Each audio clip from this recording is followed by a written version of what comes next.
Oke, mulai ya. Assalamualaikum warahmatullahi wabarakatuh. Selamat malam untuk kita semua. Dan terima kasih bagi Bapak dan Ibu semuanya yang sudah mau berkenan hadir dalam meeting Zoom kita kali ini. Ya, sama-sama, Nak. Sebelumnya izinkan saya untuk terlebih dahulu memperkenalkan nama saya. Nama saya Priska Priscilia, mahasiswa dari Umrah, jurusan Sosiologi. Dan di sini kehadiran saya mau membahas sedikit tentang desa kita ini, yakni tentang Transek Desa, yang tujuannya untuk mengkaji hal-hal apa saja sih yang ada di desa ini gitu. Ini saya bisa menjelaskan secara singkat tentang desa kalian masing-masing kepada Bapak atau Ibu, saya persilahkan.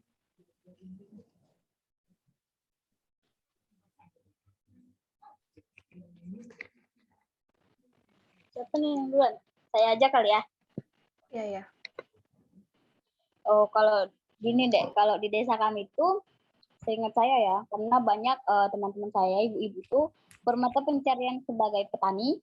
Kalau paling banyak di bagian pertanian, kalau di daerah saya, di bagian desa, bagian saya, perumahan saya. Dan juga rata-rata apa nih? Hasil bumi yang kami dapat itu seperti cengkeh dan buah-buahan yang kayak buah mangga, jeruk yang akan dipasarkan ke desa-desa lain dan bisa juga dikasih ke kota gitu. Ada nanti yang jemput ke tempat desa kami. Jadi kalau di daerah di bagian daerah desa saya pekarangan itu rata-rata pertanian seperti itu, Dek.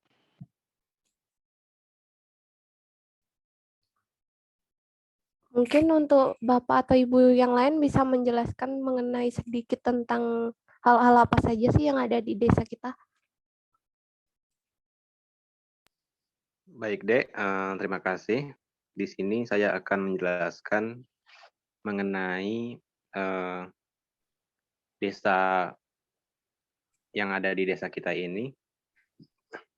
Yang pertama itu, Dek, di desa saya itu yakni Desa Mancar, rata-rata masyarakat bekerja sebagai petani dan juga buruh harian. Bahkan ada juga yang berdagang sayur dan buah, yang dimana buah itu seperti nanas berasal dari desa Subihwaras dan juga sebagian dari desa hasil kebun petani di sini. Oke, Baik, terima Dek. kasih. Oh iya, lanjutkan Pak. Cukup, Dek. Terima kasih. Oh, baik, terima kasih kepada Bang Do. Saya boleh bertanya sebentar ya. Di sini saya mau bertanya, hal-hal apa saja sih Bapak dan Ibu sekalian yang mempengaruhi hasil bumi yang ada di desa kita ini? Mungkin saya ingin coba menjawab ya, apa yang saya tahu gitu. Kalau menurut saya, Dek, kurangnya cara teknik penanaman itu yang benar. Itu juga salah satu yang mempengaruhi dari harga pupuk untuk tanaman itu sendiri. Yang banyak orang bilang itu terkena cukup mahal karena membelinya pun juga butuh juga jauh gitu dari desa, harus membutuhkan waktu jarak juga untuk ke kota gitu.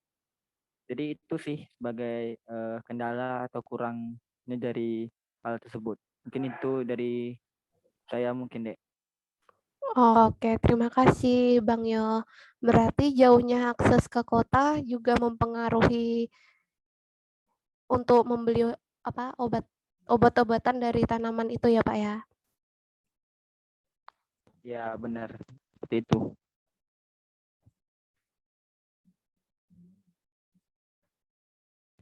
Ya deh. Jadi banyaknya obat-obatan yang harus dibeli untuk menghindari hama penyakit dari tumbuhan itu pun dibilang lumayan tuh kami gitu.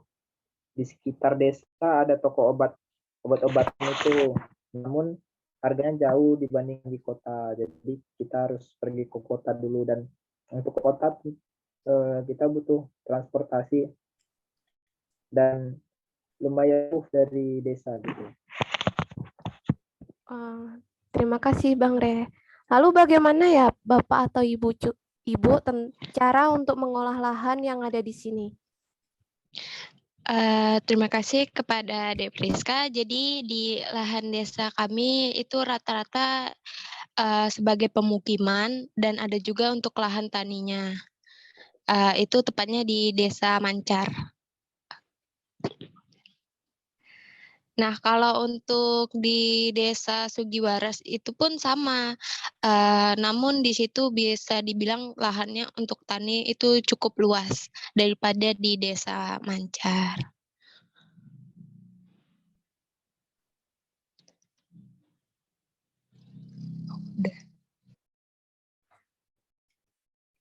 Oke, terima kasih kepada Bu Nurvina ya. Bagaimana sih kalian mengolah sumber mata airnya yang ada di desa ini? Maksudnya sumber air yang ada di desa ini berasal dari mana gitu? Yang seperti tadi saya bilang, karena desa kami ini hampir 60%-nya adalah lahan pertanian, yang lebih banyak lahan pertaniannya daripada rumah warga. Sumber air yang kami gunakan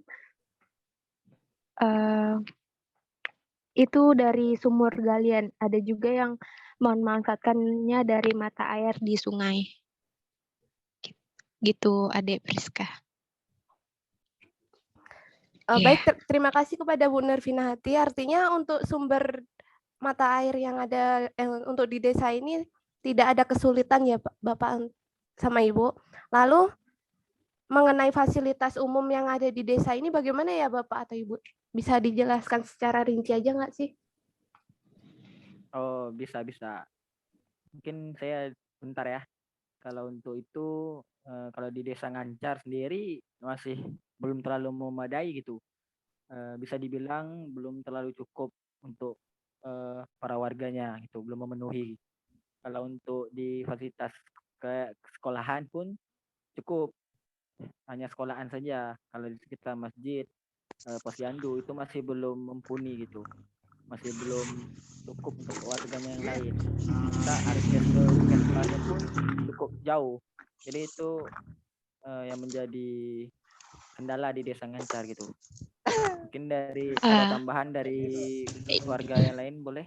Nah, iya nih Adek Friska. Jadi kan itu dari Desa Ngancar ya. Untuk di Desa Sugiwaras sendiri biasanya kita bisa bilang bahwa fasilitas cukup ya ada untuk sekolah, terus terdapat posyandu, puskesmas, dan masjid.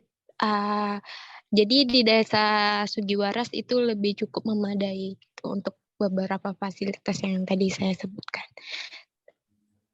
Oke, baik, terima kasih. Iya, Adik Friska. Iya, terima kasih ya kepada Bu Pina sama Bang Yo. Di sini saya menyimpulkan untuk permasalahan yang ada di Desa Ngancar dan Sugiwaras bisa diambil bahwa di Desa Sugiwaras yakni desa masih kekurangan para petani masih kekurangan teknik penanaman yang benar dan harga pupuk dan obatan masih dibilang cukup mahal. Sedangkan di Desa Ngancar yakni harga untuk obat-obatan yang dibilang lumayan cukup mahal juga, dan juga akses untuk ke kota lumayan jauh. Dan masih banyaknya juga fasilitas yang kurang memadai yang berada di dua desa ini, bahkan bisa dibilang belum mencukupi. Solusi yang bisa dapat saya tawarkan yakni pemerintah perlunya meninjau ulang dana desa, dan untuk para petani perlunya diadakan sosialisasi mengenai teknik penanaman yang baik agar supaya para petani bisa menguntungkan. Mungkin itu saja yang bisa saya sampaikan, kurang dan lebihnya mohon maaf. Wassalamualaikum warahmatullahi wabarakatuh. Selamat malam. Waalaikumsalam warahmatullahi wabarakatuh. Waalaikumsalam warahmatullahi wabarakatuh. Terima kasih.